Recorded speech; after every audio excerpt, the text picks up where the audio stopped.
Você vai limpar essa cozinha inteira e quando terminar eu vejo se te dou alguma coisa para comer. A voz da mulher era fria como gelo. Dona Irene ficou parada na porta da cozinha. Suas pernas tremiam, não de medo, de fraqueza. Ela não comia nada consistente havia 2 dias. Apenas água e um pedaço de bolacha que uma vizinha havia dado na véspera. A cozinha era enorme, panelas empilhadas na pia, gordura grudada nas paredes, chão encardido, cheiro azedo de comida velha, restos de arroz grudados no fogão, moscas voando ao redor da lixeira transbordando. E então, vai ficar aí parada ou vai trabalhar? Dona Irene engoliu seco. Tinha 71 anos. Vivia sozinha num casebre de madeira no fim do bairro Alto da Cruz. Recebia uma aposentadoria de meio salário mínimo. Pagava água, luz, remédio para diabetes. Sobrava quase nada, e naquele mês o dinheiro tinha acabado antes do tempo. Ela havia batido em 3 portas naquela manhã, pedindo um prato de comida, qualquer coisa. As 2 primeiras disseram que não tinham. A terceira foi a casa de Vera Lúcia, uma mulher de 50 e poucos anos. Casa grande, portão de ferro, carro na garagem, jardim bem cuidado. Vera Lúcia abriu a porta. Olhou Dona Irene de cima a baixo e fez a proposta. Está bem, eu limpo. Vera Lúcia jogou um pano velho no chão da cozinha. Um pano cinza, fedendo a mofo. Começa por ali e não quebra nada. Senão você sai sem comer e ainda me paga o prejuízo. Dona Irene pegou o pano. Suas mãos estavam ásperas, rachadas, unhas quebradas. Ela se ajoelhou com dificuldade. Seus joelhos estalaram, doíam, mas ela começou a esfregar. O chão estava pegajoso, grudento. Ela molhou o pano num balde velho que Vera Lúcia havia deixado ali. A água estava gelada, suas mãos arderam. Vera Lúcia ficou observando por alguns minutos, de braços cruzados, olhar duro. Depois saiu, foi para a sala, ligou a televisão e esqueceu que havia uma mulher idosa trabalhando na cozinha dela. Dona Irene trabalhou devagar. Cada movimento doía. Cada vez que se abaixava sentia tontura. Mas continuou. Limpou a pia, lavou as panelas, esfregou o fogão, tirou a gordura das paredes com as unhas. Suas costas latejavam, seus braços pesavam. Ela trabalhou por quase 1 hora sem parar, suando, sentindo a boca seca, a fome apertando cada vez mais.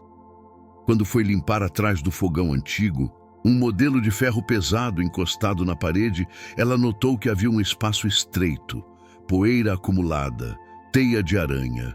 Ela enfiou o braço e sentiu algo. Um envelope grosso, preso com fita adesiva na parede. Ela puxou. A fita soltou. O envelope caiu no chão. Levantou poeira. Dona Irene olhou para a porta. Vera Lúcia não estava por perto. Ela pegou o envelope. Era velho, amarelado, mas ainda fechado. Havia algo escrito a caneta na frente. Um nome, Jacinto Ferreira. Abriu com cuidado. Suas mãos tremiam. Dentro havia documentos, papéis datilografados, carimbos antigos e uma procuração assinada. Ela começou a ler, e quanto mais lia, mais seu coração acelerava. O documento era de 1993, 32 anos atrás. Uma procuração dando plenos poderes a Vera Lúcia e seu marido Ademir para vender um terreno de 12.000 metros quadrados na zona rural. O terreno pertencia a um senhor chamado Jacinto Ferreira. Dona Irene conhecia esse nome. Conhecia bem. Jacinto Ferreira era cunhado dela, irmão do seu falecido marido. Ele havia morrido há 28 anos, sem filhos, sem esposa, sozinho. Na época, disseram que ele havia vendido tudo antes de morrer, que não deixou nada, nenhum bem, nenhuma herança. Mas aquele documento mostrava outra coisa. A procuração autorizava a venda do terreno, mas a assinatura de Jacinto parecia trêmula, irregular, quase ilegível. E no rodapé do documento havia uma anotação à caneta.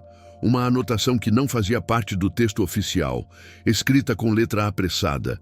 Ele assinou sem saber o que era. Demência avançada. Ninguém vai questionar. Dona Irene sentiu um calafrio subindo pela espinha. Ela guardou o envelope dentro da blusa, debaixo do avental velho que usava.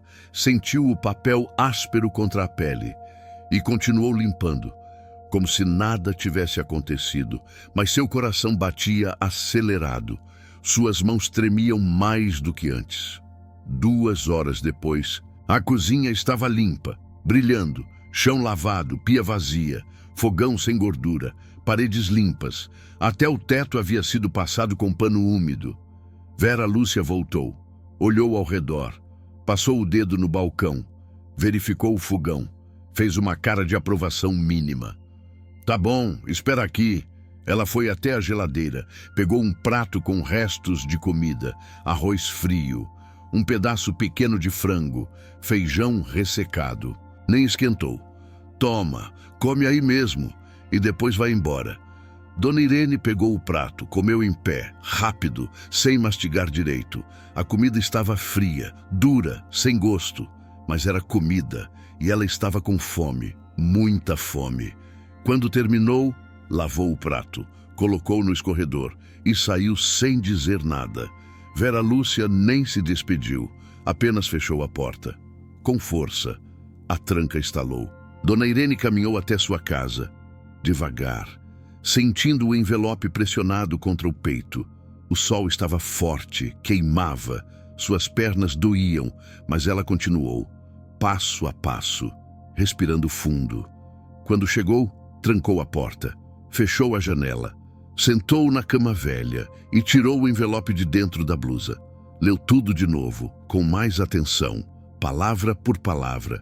A procuração era clara. Jacinto havia dado poderes para Vera Lúcia e Ademir venderem o terreno.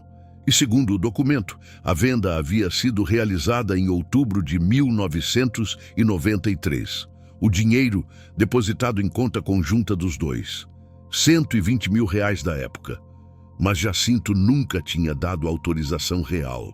Ele estava doente, com demência, mal sabia onde estava.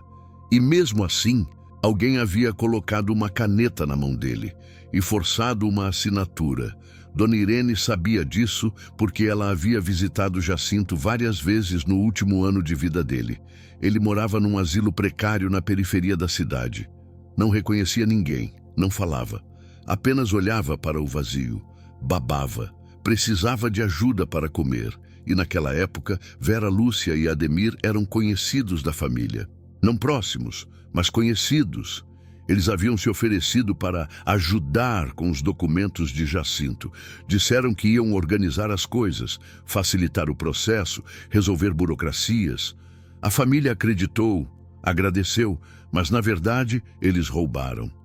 Dona Irene fechou os olhos, respirou fundo e pensou no que fazer. Ela podia rasgar o documento, esquecer, seguir sua vida. Afinal, o que ela ganharia mexendo nisso? Jacinto estava morto, o terreno vendido, o dinheiro gasto. E ela era velha, sozinha, sem recursos. Mas algo dentro dela não deixava. Não era raiva, não era vingança, era justiça, era dignidade, era respeito pela memória de um homem que não pôde se defender. Jacinto merecia que alguém dissesse a verdade, mesmo depois de morto. Naquela noite, Dona Irene mal dormiu. Ficou revirando na cama, pensando, planejando. O envelope estava debaixo do travesseiro. Ela acordou 3 vezes, checou se ainda estava ali e voltou a deitar. No dia seguinte, acordou cedo. Tomou banho, vestiu a roupa menos gasta que tinha, uma saia azul, uma blusa branca, passou pente no cabelo e saiu. Foi até o cartório do centro da cidade. O prédio era velho, escadas altas. Ela subiu devagar, parando para descansar a cada 5 degraus. Quando chegou ao balcão, estava ofegante. O escrevente, um homem de meia idade com óculos grossos, olhou para ela. Pois não? Dona Irene tirou o envelope da bolsa, colocou sobre o balcão. Eu encontrei isso e acho que tem algo errado. O homem pegou os documentos, abriu, começou a ler, franziu a testa, leu de novo. Isso aqui é grave. Se a assinatura foi forçada, configura estelionato, falsificação ideológica e apropriação indébita. O que eu faço? A senhora precisa registrar uma ocorrência na delegacia e procurar um advogado. Isso aqui é caso de polícia. Dona Irene sentiu o estômago apertar. Eu não tenho dinheiro para advogado. Então procure a Defensoria Pública. Eles atendem quem não pode pagar. Ela pegou os documentos de volta, guardou na bolsa e saiu. Dona Irene não tinha dinheiro para advogado, mas ela tinha algo melhor. Ela tinha a verdade e ela tinha coragem. Ela foi até a Defensoria Pública, esperou por 2 horas numa fila longa. Quando foi atendida, contou a história, mostrou os documentos e uma advogada jovem, de olhos atentos e cabelos presos num coque, pegou o caso. Vou precisar de testemunhas, alguém que possa confirmar que Jacinto não tinha condições de assinar isso. Tem a enfermeira do asilo, ela cuidava dele nos últimos meses. Ela ainda vive? Vive, mora aqui perto. Eu posso falar com ela. Ótimo, traga ela aqui e qualquer outro documento que comprove o estado de saúde dele. Dona Irene saiu da defensoria com uma esperança pequena. Mas era esperança. Pela primeira vez em dias, ela sentiu que talvez as coisas pudessem mudar. Ela foi até a casa de Nilza, a antiga enfermeira, uma mulher de 60 anos, aposentada, cabelos grisalhos, que havia cuidado de Jacinto nos últimos meses de vida dele. Quando Dona Irene contou a história, Nilza ficou séria, muito séria. Eu lembro dele, lembro bem. E eu lembro desse casal também. Eles apareceram lá uma vez, com um papel. Disseram que Jacinto precisava assinar, que era importante. Eu disse que ele não tinha condição, que ele nem sabia onde estava, que ele não reconhecia nem o próprio nome. Mas eles insistiram. Falaram que era só uma formalidade, que não tinha problema. Eu saí da sala, não quis participar daquilo. Você pode testemunhar isso? Posso e vou. Com prazer. A advogada da Defensoria preparou uma ação, pediu a anulação da procuração e abriu um processo civil contra Vera Lúcia e Ademir. Também encaminhou denúncia criminal ao Ministério Público. O processo demorou meses, mas avançou. Devagar, mas avançou. Vera Lúcia e Ademir foram chamados para depor. No início, negaram tudo.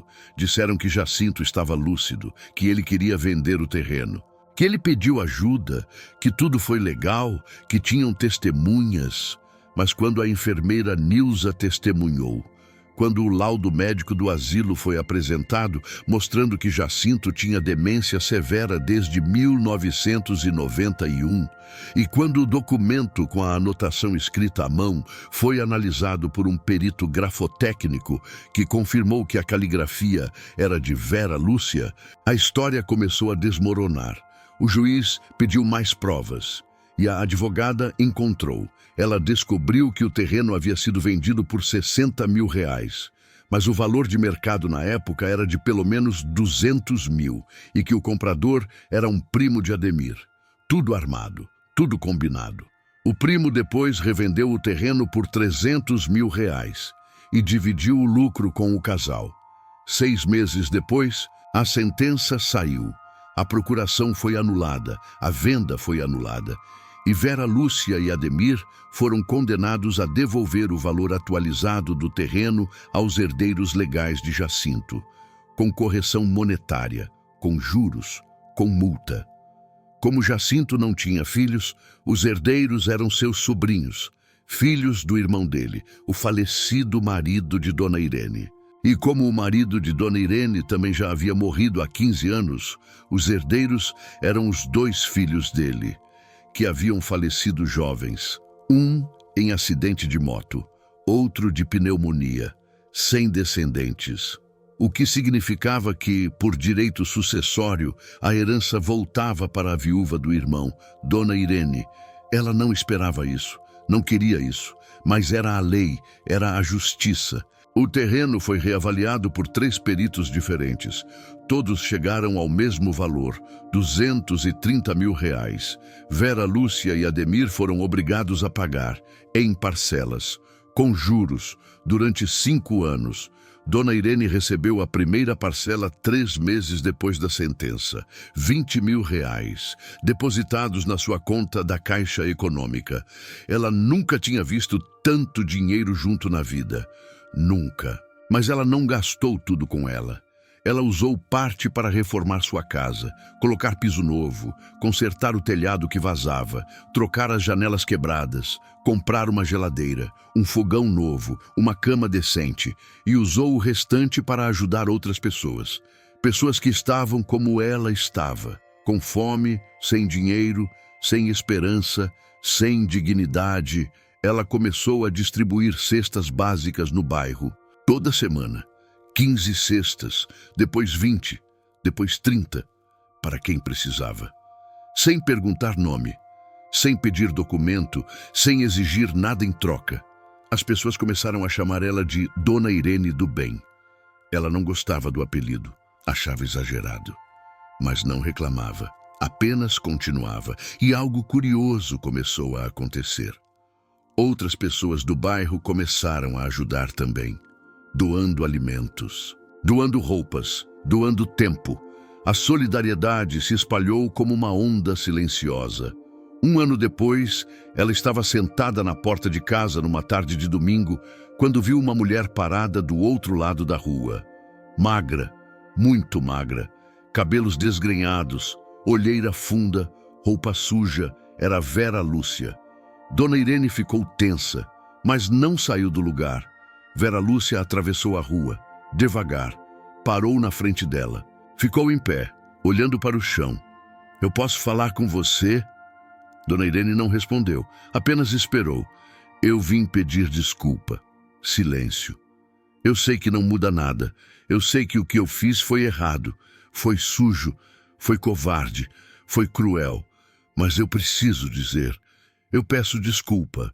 Dona Irene olhou para ela, nos olhos. "Por que você fez aquilo?" "Porque eu estava com dívida. Meu marido estava desempregado. A gente ia perder a casa. O banco ia tomar tudo. Eu entrei em pânico. E quando eu soube que Jacinto tinha um terreno e que ele não tinha ninguém, que ele estava sozinho, doente, eu pensei que ninguém ia perceber, que ninguém ia ligar, que ninguém ia questionar. Mas você sabia que ele não tinha condição de assinar." "Eu sabia. Eu sabia e fiz mesmo assim." "E mesmo assim você fez. Você roubou um homem doente, indefeso." "Fiz, e eu carreguei isso todo dia desde então. Todo santo dia. Eu não durmo direito. Não consigo olhar no espelho. Não consigo viver em paz. Meu casamento acabou. Perdi amigos. Perdi respeito. Perdi tudo." Dona Irene ficou em silêncio por um longo tempo. "Você me fez limpar sua cozinha inteira por um prato de comida fria." Vera Lúcia abaixou a cabeça. Seus ombros tremeram. "Eu sei. Você me humilhou, na minha cara, sem piedade. Eu sei, e eu me odeio por isso. E agora você quer perdão?" "Não, eu não mereço perdão. Eu não vim aqui pedir perdão. Eu só queria que você soubesse que eu sei que errei, que eu reconheço isso e que eu vou pagar por isso pelo resto da vida." Dona Irene levantou da cadeira. Seus joelhos estalaram. Ela se aproximou de Vera Lúcia. Ficou cara a cara com ela. "Eu não vou te perdoar, não agora. Talvez nunca. Mas eu não vou te odiar, porque ódio pesa. E eu já carreguei peso demais na vida." Vera Lúcia assentiu, com os olhos cheios de lágrimas. "Obrigada por me ouvir." Ela virou as costas e foi embora, devagar, curvada, como se carregasse um fardo invisível. Dona Irene voltou para a cadeira, sentou e ficou olhando para a rua vazia. O sol estava descendo, o céu ficando alaranjado. Ela não sentia vitória, não sentia alegria, sentia apenas um cansaço velho e uma paz pequena, mas verdadeira, Porque a justiça não traz felicidade, a justiça traz equilíbrio, e às vezes equilíbrio é o máximo que a gente consegue. 2 anos se passaram. Dona Irene continuou distribuindo cestas básicas, continuou ajudando quem precisava e continuou vivendo sua vida simples, mas digna, respeitada, útil. Um dia, uma moça jovem bateu na porta dela. Trazia uma criança no colo, um bebê de poucos meses, olhos grandes, bochecha redonda. A senhora é Dona Irene? Sou. Meu nome é Carla. Eu sou neta de Jacinto, filha da filha que ele teve quando era jovem. Eu nem sabia que ele existia até minha mãe me contar há pouco tempo. Ela disse que a senhora lutou por ele, que a senhora fez justiça quando ninguém mais se importava. Eu vim agradecer. Dona Irene ficou parada, sem saber o que dizer. Eu não sabia que ele tinha neta. Ele teve uma filha de um relacionamento antigo, antes de casar. Minha mãe. Ela nunca conseguiu contato com ele. A família dele não aceitava, mas ela sempre soube quem ele era, sempre guardou o nome dele. E agora, com a justiça que a senhora fez, ela vai receber parte da herança também. E isso vai mudar a vida dela e a minha. A gente vai poder sair do aluguel, vai poder dar estudo para o meu filho. Dona Irene sorriu. Um sorriso pequeno, mas verdadeiro. Então valeu a pena. Valeu cada segundo. Carla abraçou Dona Irene, com força, com gratidão. O bebê no meio das duas. Valeu muito. Obrigada. De coração. Quando a moça foi embora, Dona Irene voltou para dentro de casa. Sentou na cama velha, agora com colchão novo, e olhou para o teto, agora sem goteiras. Ela tinha limpado uma cozinha suja por um prato de comida fria e tinha encontrado algo que ninguém esperava. Não um segredo milionário, mas uma verdade que precisava ser dita. Uma injustiça que precisava ser corrigida, uma memória que precisava ser honrada. E, às vezes, corrigir uma injustiça é mais valioso do que qualquer fortuna, porque dinheiro acaba, mas dignidade permanece, e verdade não envelhece, e justiça, mesmo que tardia, ainda é justiça. Dona Irene viveu mais 12 anos, saudável, respeitada, cercada de pessoas que ela ajudou, querida por todos, sempre com uma palavra boa, sempre com a porta aberta. Ela limpou mais do que cozinhas, ela limpou injustiças. E essa foi a melhor herança que ela deixou. Uma herança que não se mede em dinheiro, que não se gasta, que não se perde. Uma herança de coragem, de dignidade e de justiça. Em cada pessoa há uma dor e uma verdade. Obrigado por acompanhar mais um capítulo de As Injustiças da Vida. Se você acredita que cada pessoa tem uma história que merece ser ouvida, se inscreva no canal. Ative o sininho. Compartilhe essa história, porque histórias de perdão e recomeço precisam ser contadas, sempre. Amanhã um novo capítulo te espera. Obrigado. A voz do